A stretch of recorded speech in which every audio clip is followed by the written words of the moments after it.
The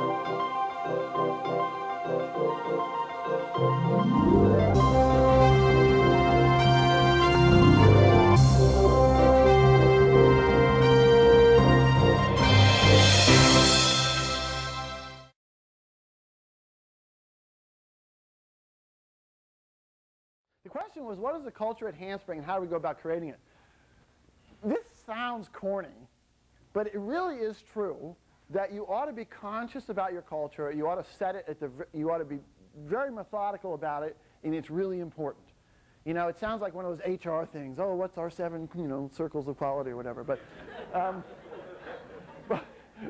and that's not what I mean. But there is this truth that the culture of an organization starts at the top and it infuses through the organization. It is true. It really happens. And whatever the guys at the top and people at the top are doing, that's what the rest of the company is going to be like. And so you ought to think about it. You ought to think about it when you pick your partners to work with. Do you have a common culture and so on? Now, it's something that myself and other people, Donna Dubinsky and Ed Colligan, the three of us have been working together for a number of years now. We talk about this.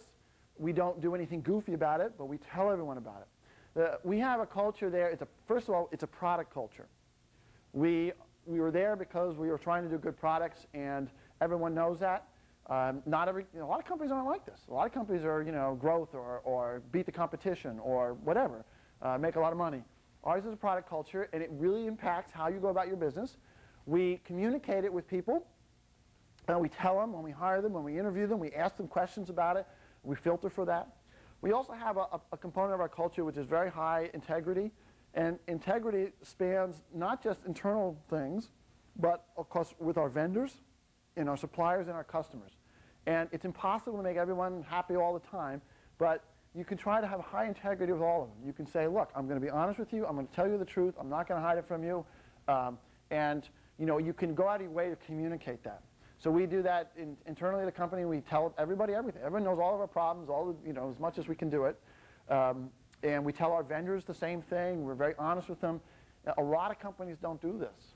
A lot of companies try to keep a lot of secrets. But this is something that Donna really taught me, and it's been very good. And I think it helps tremendously. But again, as I said earlier, if you have the right culture, then you can go through the difficult times and the good times and so on. So that's so those two, I would say, a product culture and a really high integrity culture, honesty type of thing.